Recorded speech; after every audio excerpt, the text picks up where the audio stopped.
Bismillahirrahmanirrahim. Assalamualaikum warahmatullahi wabarakatuh. Hai anak-anakku di rumah, apa kabar kalian semua? Semoga kalian selalu sehat dan tetap semangat seperti teman-teman kalian yang belajar di sekolah. Hari ini, hari Sabtu tanggal 17 Oktober 2020, kita akan belajar tema 4 berbagai pekerjaan. Subtema 1 pembelajaran 5 dan 6.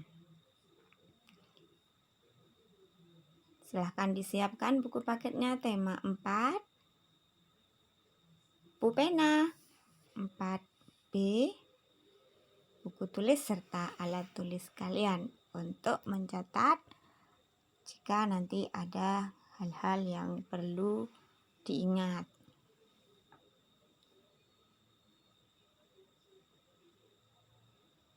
Kita mulai dari pembelajaran 5. Banyak cara yang dilakukan oleh pelukis untuk mencari inspirasi. Salah satunya adalah dengan mengamati kegiatan dan peristiwa yang terjadi dalam kehidupan sehari-hari. Sebelum menggambar, mari kita amati berbagai pekerjaan yang ada di lingkungan sekolah. Ada kepala sekolah, ada pesuruh, dan lain sebagainya.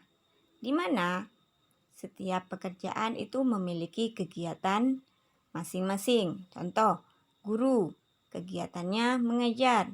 Penjaga sekolah membersihkan lingkungan sekolah.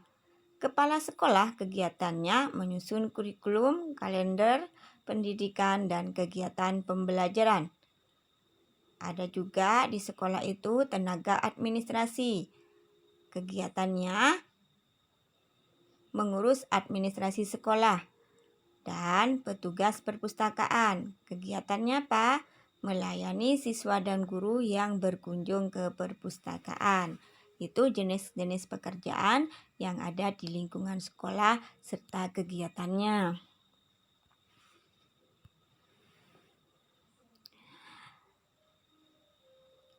Gambar ada gambar 2 dimensi, itu contohnya, dan juga ada gambar 3 dimensi. Apakah itu gambar 2 dimensi dan apa itu gambar 3 dimensi? Gambar 2 dimensi adalah gambar yang memiliki panjang dan lebar. Sedangkan gambar 3 dimensi, gambar yang memiliki panjang, lebar, dan tinggi. Yang akan dibahas di sini adalah yang dibahas hari ini gambar 3 dimensi. Bagaimana teknik atau cara menggambar 3 dimensi? Teknik menggambar 3 dimensi, kita dapat memproyeksikan suatu benda dalam sudut atau kemiringan tertentu dengan menggunakan titik hilang. Pada titik hilang seakan-akan objek menjadi tidak nampak lagi pada pandangan mata. Ini juga sudah kita pelajari pada pembelajaran 2 tentang gambar 3 dimensi.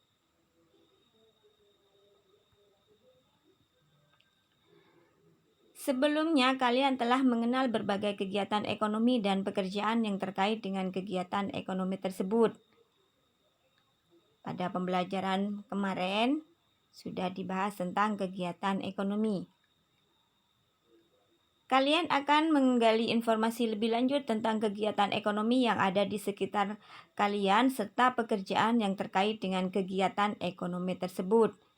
Jadi setiap pekerjaan ada hubungannya dengan kegiatan ekonomi. Contohnya kegiatan ekonomi warung makan. Pekerjaannya apa? Pelayan, kasir, tukang masak atau koki. Ada juga pabrik sepatu. Pekerjaannya quality control, karyawan, satpam, tukang parkir. Pasar, kegiatan ekonomi di pasar ada apa saja? Ada pedagang, kuli angkut, penarik retribusi, tukang parkir. Sedangkan pada kegiatan ekonomi yang terjadi pada jasa catering yaitu tukang masak, sopir, tukang pengantar makanan, penyaji makanan. Kalau kegiatan ekonomi di bank,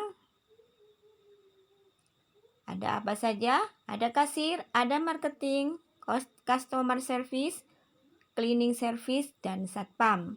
Itu kegiatan ekonomi dan pekerjaan yang ada di masing-masing kegiatan ekonomi tersebut. Silakan dicatat di buku tulis kalian supaya tidak lupa. Kita lanjutkan pada pembelajaran 6. Nah, tahukah kalian bahwa kejujuran adalah merupakan hal yang penting dalam setiap pekerjaan? Jadi, kalau ingin pekerjaannya berjalan lancar, kita harus mempunyai sikap yang jujur. Masih ingatkah kalian pada pembelajaran kemarin tentang cerita pemimpin idola, pemimpin yang jujur? Di mana tokohnya di situ ada Ida,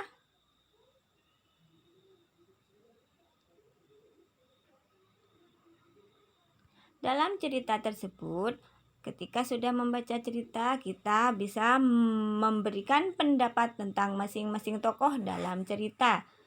Cerita pemimpin tadi, tokoh utamanya adalah Ida. Ida, anak yang cerdas, sederhana, dan jujur. Sedangkan tokoh pendukungnya Gugut. Gugut itu anak yang malas belajar dan tidak jujur ketika ulangan. Sikap Gugut pada cerita tidak patut untuk ditiru karena ingin menyontek kepada Ida. Kemarin sudah dibaca bersama dan dibahas tentang cerita tersebut. Selain memberikan pendapat tentang masing-masing tokoh dalam cerita, setelah membaca cerita, kalian juga memberikan pendapat tentang konflik yang terjadi. Konflik itu adalah permasalahan yang terjadi dalam cerita. Dalam ceritanya, konfliknya apa? Gugut meminta jawaban Ida saat ulangan, namun tidak diberikan karena tolong-menolong ketika ulangan merupakan perbuatan tidak jujur.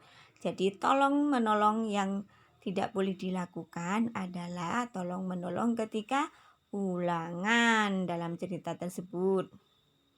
Selain pendapat tentang konflik yang terjadi, yang terakhir akan dibahas adalah pendapat tentang pesan moral dalam cerita.